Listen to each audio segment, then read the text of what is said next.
Poveglia Island is believed to be one of the most haunted locations, and to me, this is no surprise. Poveglia Island was once home to a small community until it was abandoned in 1380. It is situated in the Venetian lagoon between the cities of Venice and Lido in northern Italy. The dark history of Poveglia Island began in 1567. Literally thousands of dead bodies were piling up in Venice, and the stench was terrible. Something very drastic had to be done. The dead was taken to Poveglia and dumped into large pits or burned in huge bonfires. As the plague became out of control, people began to panic, and anyone showing the slightest signs of sickness were quickly taken away from their homes and sent to the islands of Poveglia. They were kicking and screaming and pleading for their lives. No one would listen to their pleas. These poor people were then thrown on piles of rotting corpses and set on fire. Shockingly, men, women and children all left to die in agony.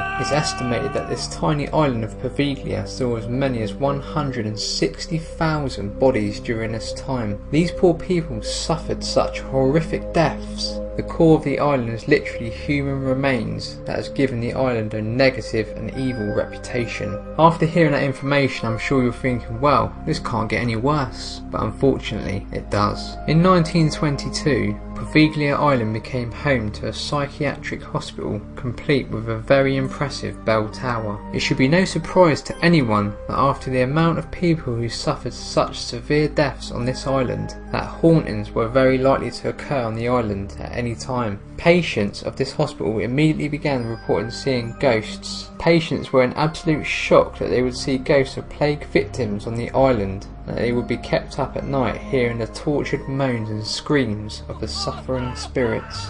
Now, because these patients were already considered to be mad by the hospital staff, these complaints of seeing and hearing ghosts were all ignored by the staff. Things started to get worse and worse for these patients. One crazy doctor on the island hospital decided it was time to make a name for himself by experimenting on his patients to find a cure for insanity.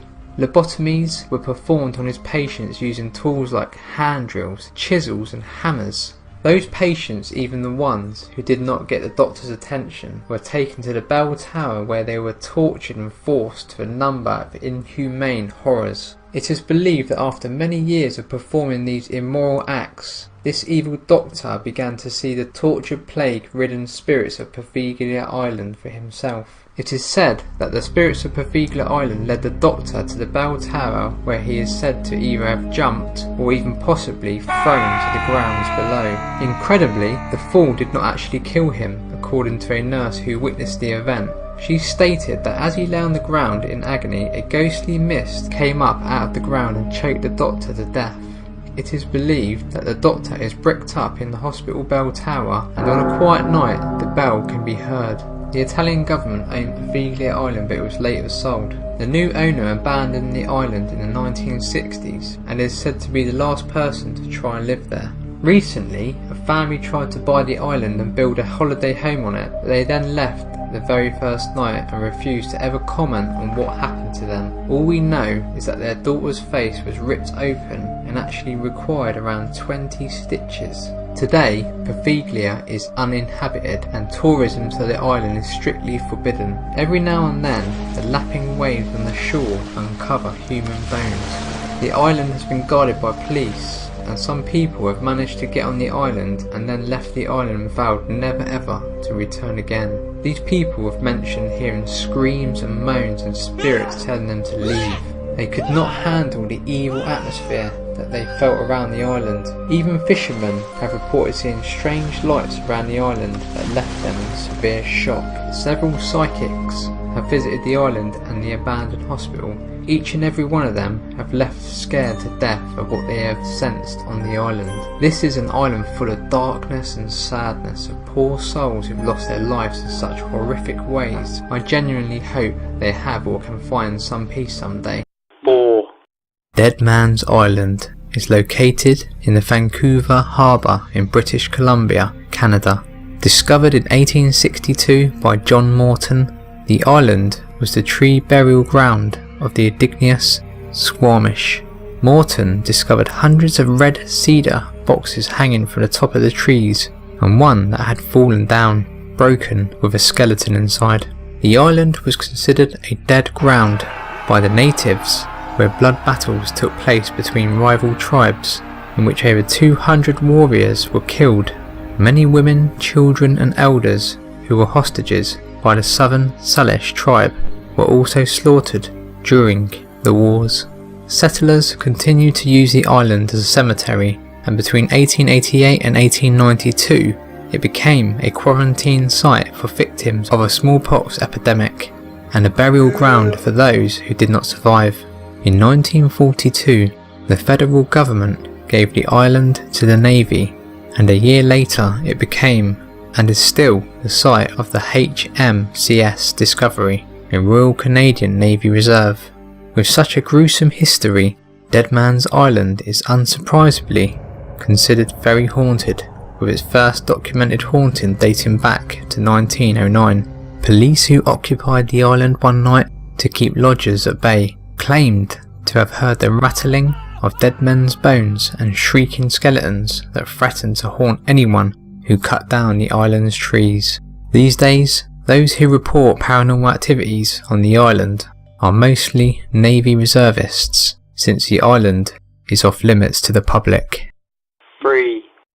Hart Island, New York, USA. Hart Island is also referred to as the Island of the Dead, probably because the movie, The Island of the Dead, which was shot here, a prison of war camp, a psychiatric institution, a correctional facility, and a tuberculosis sanatorium.